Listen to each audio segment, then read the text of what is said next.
Oke, Assalamualaikum warahmatullahi wabarakatuh. Perkenalkan, nama saya Muhammad Fahri dari program studi Teknologi Rekayasa Otomasi angkatan 2024. 3 digit NIM terakhir saya 102. Nah, di sini saya akan menjelaskan materi yang terakhir, yaitu sinkronisasi dan protokol penguncian RTOS. Mungkin langsung lanjut saja ya untuk pembahasannya. Itu yang pertama itu ada bagian konsep dasar dan juga sinkronisasi. Di sini saya akan menjelaskan tentang prinsip kerja kernel RTOS, manajemen tugas, serta pentingnya pengkondisian akses konkurensi. Nah, di sini untuk penjelasan prinsip kerja RTOS. Jadi, apa itu RTOS? RTOS adalah real time operating system yang dimana RTOS ini dirancang untuk memproses data dan juga merespon kejadian eksternal. Uh, untuk RTOS sendiri, mereka bekerja secara presisi ya, sesuai dengan tenggat waktu ataupun set point deadline yang ketat gitu. Kunci dari sistem RTOS modern atau sistem modern ini itu terletak pada penjadwalan berbasis prioritas yang dimana biasa kami sebut dengan preemptive scheduling yang deterministik. Lanjut ke bagian kedua, yaitu ada tantangan konkurensi dari RTOS ini. Nah, uh, untuk tantangannya sendiri di beberapa hal, ketika beberapa tugas atau task dijalankan secara paralel ya, hal tersebut bisa menyebabkan perebutan akses terhadap perangkat keras, driver atau memori secara bersamaan, yang dimana hal tersebut sangat rawan memicu masalah kritis seperti race condition atau kondisi balapan. Yang kedua, deadlock atau kebuntuan, dan yang terakhir starvation, yang dimana kelaparan tugas gitu. Nah, di sini ada beberapa perbedaan antara Mutex dan Semapur di FreeRTOS. Untuk binary Semapur itu paling ideal digunakan untuk tujuan sinkronisasi murni antar tugas atau antar tugas dengan interupsi ISR gitu. Untuk Semapurnya sendiri, Semapur bertindak sebagai penanda sinyal tanpa konsep kepemilikan. Jadi dia hanya mengirimkan sinyal untuk menjalankan si task tersebut. Lanjut ke mutex atau mutual extension. Itu titik tengah ya, dimana pilihan untuk mengamankan akses eksklusif ke share resource seperti pada halnya display driver atau modul komunikasi. Untuk mutual exclusion atau mutex ini itu bertindak seperti token kepemilikan. Jadi begitu udah dapat mutex, baru bisa dikasih dan program bisa dijalankan. Yang terakhir itu ada priority inheritance, yang dimana Mutex di Free RTOS ini menyediakan protokol pewarisan prioritas. Uh, Pewarisan prioritas ini itu bawaan ya untuk mengurangi efek degradasi akibat masalah atau priority inversion. Dan untuk fitur yang tidak ada pada Semapur biasa. Nah, jadi priority inheritance ini itu bisa membaca fitur yang tidak ada pada Semapur biasa gitu, kecuali binary Semapur. Lanjut untuk kontrol akses sumber daya dengan bahasan mengatasi priority inversion melalui protokol formal pada arsitektur sistem tertanam. Di sini ada 3 kelas prioritas ya, priority inversion and PIP. Itu saya menjelaskan tentang dampak dan solusi terintegrasinya. Satu, untuk priority inversion itu terjadi ketika tugas berprioritas tinggi itu terpaksa menunggu tugas berprioritas rendah gitu, yang sedang mengunci sumber daya. Sementara tugas berprioritas sedang menyala eksekusi tugas dengan prioritas rendah gitu ya.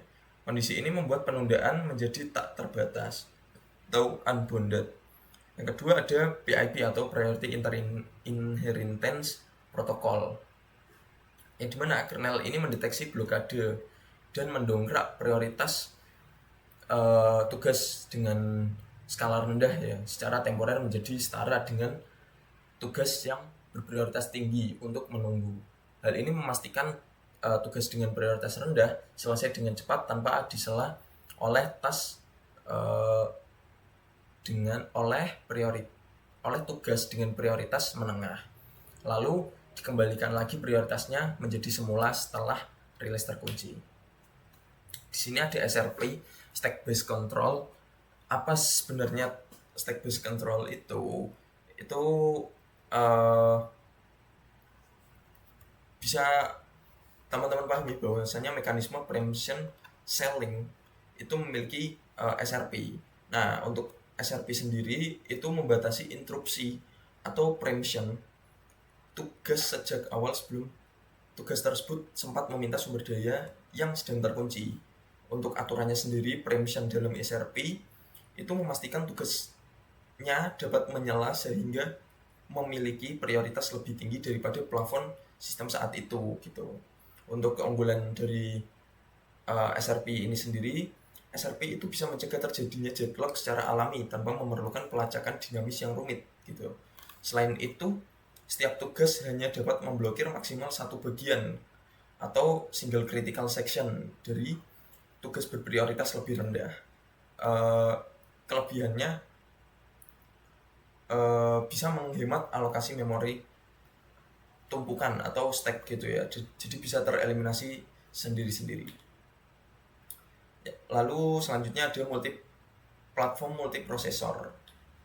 Nah, untuk multiprosesor ini sendiri memiliki protokol penguncian multiprosesor, yang dimana yang pertama itu ada tantangan paralelisme, kondisi dimana suatu sistem multiprosesor mengalami penundaan akibat priority inversion yang jauh lebih kompleks karena adanya interaksi antar inti serta pilihan mode alokasi tugas gitu. Jadi untuk tugas global berlawanan dengan tugas yang sudah terpartisi gitu ya. Selanjutnya ada spin base melawan dengan suspension base. Protokol itu terbagi menjadi spin base atau tugas terputar dalam loop gitu. Contohnya ada pada tugas FMLP dan suspension base, yaitu tugas yang ditangguhkan di antrian, contoh OMLP gitu ya. Yang terakhir ada resiliency budget overrun. Di sini protokol modern seperti OR, FMLP itu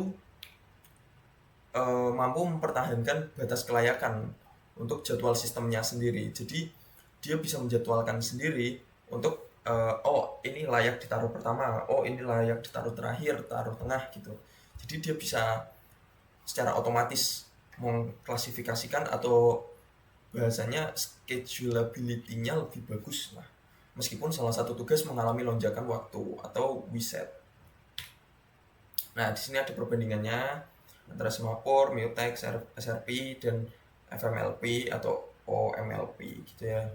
Untuk arsitektur targetnya itu Semapur uniprosesor, itu single. Kalau PIP dan juga SRP itu uniprosesor. Yang terakhir itu ada FMLP, dia bisa multiprosesor gitu, bisa multi, bisa uni gitu, fleksibel lah. Metode proteksi akses, nah ini teman-teman bisa baca sendiri bagian sini. Yang ketiga pencegahan deadlock.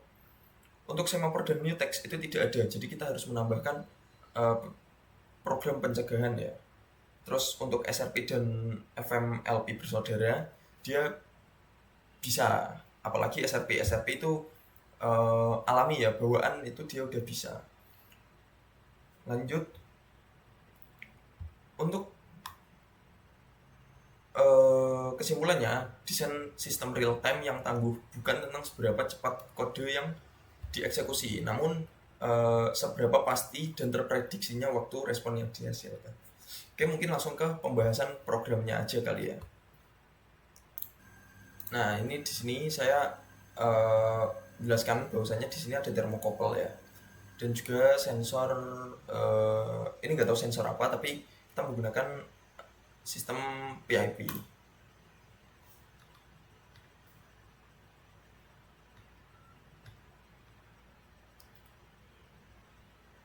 Nah, ini di sini penggunaan sensor gasnya itu bisa terbaca menggunakan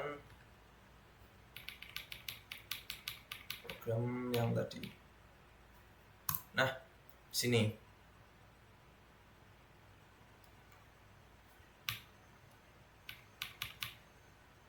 Nah, di sini itu tas 1 2 3 itu kami untuk tas 1 dan juga tas 2 itu kami menggunakan untuk yang prioritasnya sedang. Karena apa? Karena untuk tas 1 dan tas 2 dia hanya mendeteksi bahwasanya ada sinyal untuk masuk ke dalam mikroprosesor.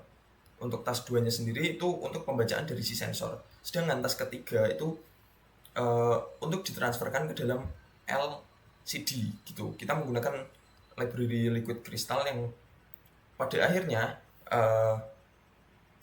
kami memberikan jeda waktu antara tas 2 dan tas 3 agar sinyal dari tas 2 ini bisa terbaca tanpa banyak memiliki noise gitu.